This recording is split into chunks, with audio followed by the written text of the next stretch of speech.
For students who just sort of find themselves in a major, it's usually because they enjoyed a class they took at a pivotal moment when they needed to pick a major. It became time that they had to decide, and they really liked a certain faculty person, or they really liked a certain topic that they were reading about or learning about.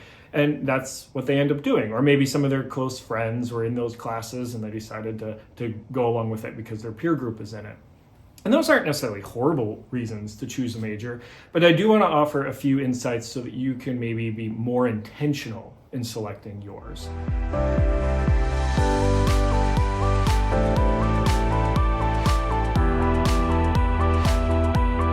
So a lot of students ask, how do I decide what major to be? So some students immediately in coming into college, they know what they want to do and they sign up for a major immediately. But there are others who remain undeclared for quite some time. And eventually everybody picks a major because you need one to graduate. Unless you're like a liberal studies major and it's just interdisciplinary, which a lot of students do as well.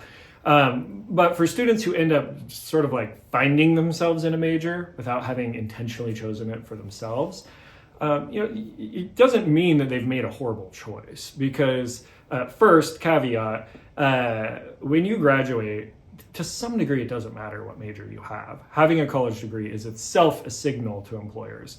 Now, that doesn't mean that having specific majors doesn't make a difference, because it very much does. And I think that there's three main areas where you can look for clues of the major to choose. So the first one is starting with yourself. And this would be, I think, the typical advice you would expect to hear. And that is, what are your interests? When you're looking through the list of courses that the college has, which topics make you go, ooh, that's interesting, or if you highlight, best and then second best, maybe you have 2 or 3 different highlighter colors for the things that really interest you, kind of interest you, and only sort of interest you, and then don't highlight at all the ones that look boring. And then you go back and be like, oh, what kinds of classes did I highlight as the most interesting? You could do an exercise like that if you'd like. And depending on the size of your school, there might be more or less majors that you're choosing between.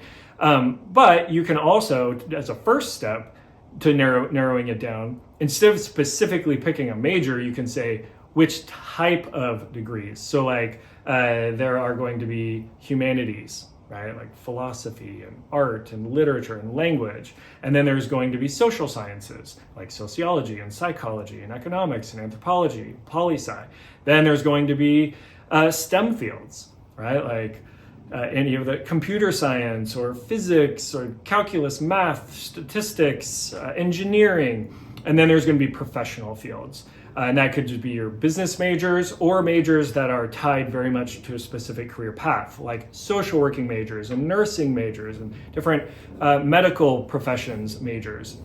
And so if you're not sure what specific major to pick, you might start by looking at your interests, looking at the things that seem fun there in the school, and start by narrowing into one of those broad categories. Are you more humanities? Are you more social sciences? Are you more STEM? Are you more professional majors, professional studies? There may be more colleges than that in your university, but those are often some of the classic 4 that you'll find. So that's tip 1, start with yourself, look for what interests you. Tip 2 is then go to the far end of the spectrum and think about the future and think about the job market. What kinds of professions do you think you want to get into or seem interesting to you? Maybe make a list of types of job titles that you could see yourself doing down the road. Now, you may or may not end up doing those things. Studies show that most of us will change careers, not just jobs, but careers at least 5 times over our lives. But you got to start somewhere. So try to look ahead and think, what seems like the kind of work I would like to see myself doing? And try not to get stuck in the status sort of vision thing where you're just like, I want to be a doctor, a lawyer, or a CEO because it sounds cool. Actually think concretely, what kinds of jobs, what kinds of work, and maybe not at the zenith of your career, the pinnacle, but just a few years after graduation. Once you've picked a few of those job titles, find out the kinds of majors that people in those jobs have. A great way to do this is using the LinkedIn alumni tool. So go onto LinkedIn, type in make sure you're logged into your account, type in your college name in the search bar there in LinkedIn. Once you go to your college page, click alumni, and you'll see all the people who went to your school. you can then filter for the kinds of work they do and the kinds of companies they're at. Once you've done that, you can also filter for what majors they had, what they studied. And so notice the variety of majors. Now, in some professions, it might be very narrow. You want to be a social worker, and guess what? Most people majored in social work. Probably not all. Some might have also majored in sociology or psychology or something adjacent. But in some professions, maybe it's some kind of business management, there might be a lot of business majors, but there might be people with a whole range of majors that went into that. And if the fields you're most interested in are real narrow in the number of majors you see people having, then that gives you a clue that maybe you should consider one of those narrow majors to give yourself the best chance in that field. But if the jobs you're looking for, it seems like there's a range of majors, then you might have a little more latitude to take a path of study that just seems most interesting to you, because maybe it's not the major so much as the other professional experience you get. And that is a key thing here. Some majors, when you pick it, you've done two things. You've picked a discipline to study and a career path, like a nursing major, like a social work major. But other majors, you've only done one of the two. You've picked a discipline to study, but you still have to intentionally design a career path. Like my discipline, sociology. There's no job out there called sociologist unless you're in the faculty. But sociology as a major can prepare you for a wide range of jobs.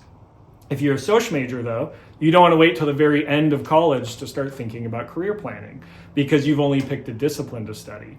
You still need to decide, how do you want to use these social skills? Do you want to use them in education, in healthcare, in business, in nonprofits, in government? And you'll want to start developing your resume and your experiences to start to tailor and orient you towards whatever industry or niche you plan to go into.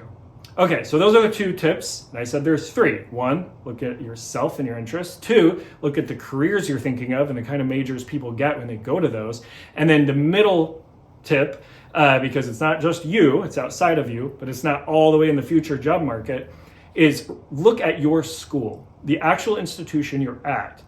Not every school is the same size or has as many different offerings. And within your school, not every department will also be as developed and have as many resources. So you for example, might want to go into, say, business. And at one school, the business department might be pretty small. It might only have a handful of faculty. And mainly it just offers classes. Maybe there's a student-led club or two. But at another school, their business program might have a variety of specialties. It might have, a few dozen faculty. They might have dedicated career centers just to the business students. They might have internship programs or mentoring programs. They might have research institutes that offer RA-ships. They might have awards and grants.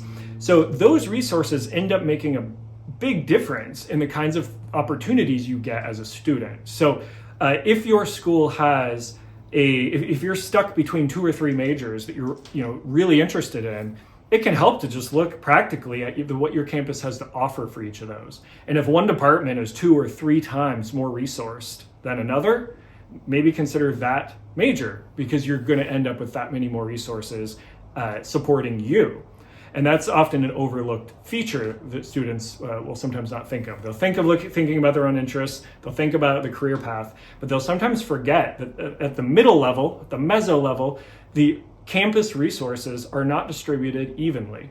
And that means some students will get more and less advantage from their departments based on the major they pick and how well resourced that department is.